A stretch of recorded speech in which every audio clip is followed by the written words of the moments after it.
Hey everyone, and welcome to this explainer. Today, we're diving into something I find absolutely fascinating, and honestly, a little complex: the 2026 workplace. Look, we are sitting right smack in the middle of the fastest-paced, most technologically disruptive decade in human history. But what the data's showing us is a massive paradox. We're calling it the paradox of progress. We've got more tools, more tech, and more capabilities than ever before. But the actual human beings running our organizations, they're facing a stress test like we've literally never seen. So I want to kick things off by asking you a really direct question. Think about the people you work with every single day. Are your employees evolving, or are they just exhausted? It's a bit of a gut punch, right? But as we start unpacking this research, you'll see exactly why that is the #1 question every leader needs to be asking themselves today. Okay, let's dive in. To wrap our heads around the sheer scale of the disruption we're navigating right now, just look at this number: 72%. Almost 3/4 of the global workforce reports they are currently experiencing significant organizational change. That is a staggering amount of people dealing with a fundamental ground-up shift in how, where, or even why they work. Which brings us to Section 1, the 2026 employee experience, and what we're calling a return to baselines. Well, the reality check here is pretty sobering. Remember that temporary spike we saw in workplace sentiment a couple of years ago? Yeah, that's gone. Top-line metrics like engagement, inclusion, and well-being have actually dropped. They're sliding right back down to those historical 2021 to 2025 baselines. Intent to stay, whether expectations are being met, those numbers are dropping too. We are quite literally losing ground on the exact things that keep our best people tethered to our companies. And when we peel back the layers on those top-line numbers, we actually find 3 distinct personas driving this trend. First, you've got the paralyzed, long-tenured worker. These folks are incredibly loyal, but they're totally frozen by the speed of change and really anxious about their future. Then, you have the bitter new hire. They came in super excited, but their early expectations of the company are just totally falling flat. And finally, the hardened AI adapter. This is the employee who's so exhausted by change fatigue that they are now aggressively leaning into new tech just to survive the workload.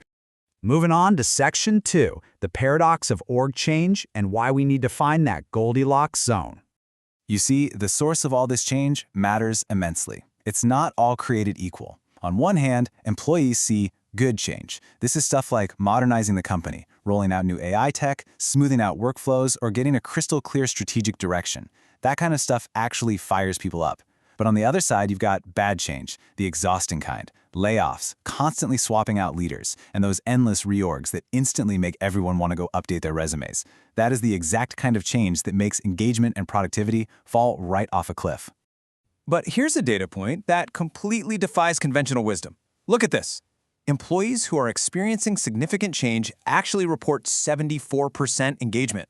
Now compare that to just 59% for people experiencing little to no change. Turns out, a stagnant environment where nothing ever evolves is actually worse for your team's mental state than a highly disruptive one. A little bit of pressure, a little bit of forward momentum. It's exactly what keeps people engaged.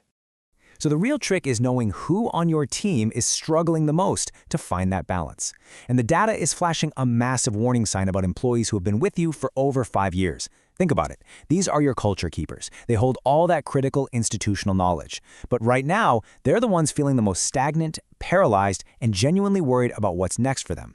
If you want to keep the ship steady through all this disruption, these are the folks who desperately need your reassurance and guidance right now.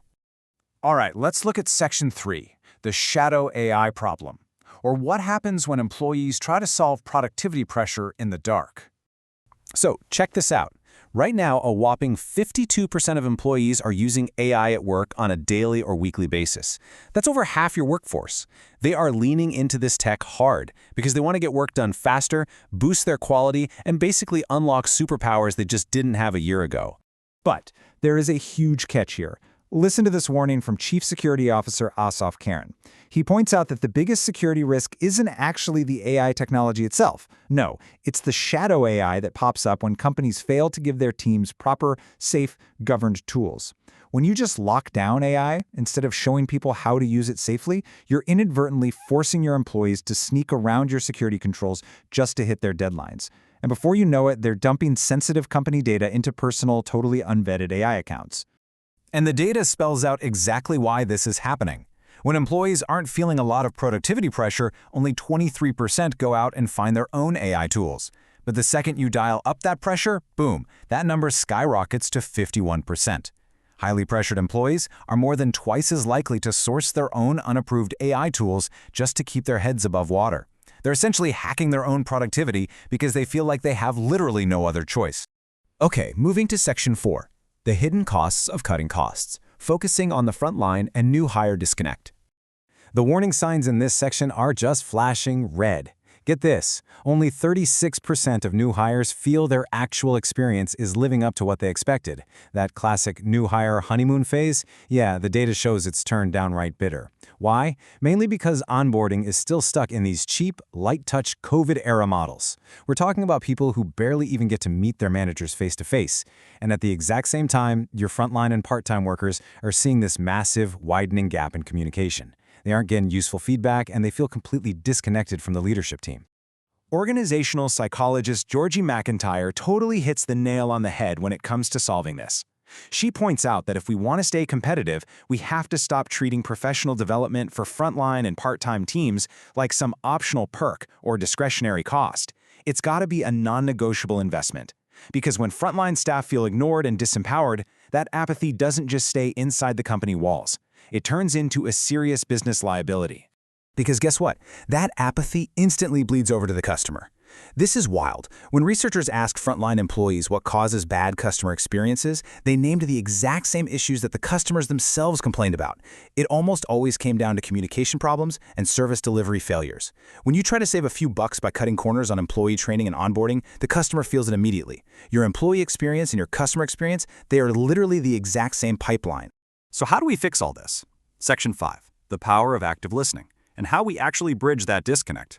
The impact here is just undeniable. Take a look at companies that actively go out of their way to solicit and really hear feedback. Employee engagement at those places skyrockets to 87%.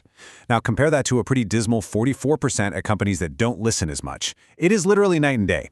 Well-being, feeling included, actually wanting to stay at the company. Every single one of these metrics shoots up when you just increase the frequency of the conversation. But wait, beware of the communication gap here. Look at this split. 85% of senior leaders confidently believe that positive action is being taken based on employee surveys, but when you ask the individual contributors, less than half, just 48%, actually agree with that. It proves that it is not nearly enough to just send out a survey and collect data. You have to loudly and clearly communicate the actions you're actually taking based on what they told you. Now, seeing that, a lot of leaders naturally ask a very pragmatic question. Does listening more frequently actually change anything on the ground? Or is it just going to create survey fatigue and unrealistic expectations? Well, the data gives us a crystal clear answer. Contrary to what a lot of managers fear, checking in more frequently does not create fatigue. It creates momentum. Employees at companies that increase their listening frequency reported an 86% perception of positive action being taken. Basically, the more you listen to your team, the more they actually see and feel the tangible, real-world results of that dialogue. So, I want to wrap up this explainer by leaving you with a final, somewhat provocative thought, inspired by product marketing manager Ethan Laser. As we figure out how to navigate what is shaping up to be an incredibly disruptive decade, you've really got to ask yourself, are you building trust with your workforce? Are you doing that by giving them purpose-built, secure tools and actually listening to what they need? Or are you just turning a blind eye and forcing your people to hack their own productivity in the dark? Because I'll tell you right now, the organizations that answer that question honestly are the ones absolutely primed to thrive in the 2026 workplace and beyond. Thanks so much for joining me today.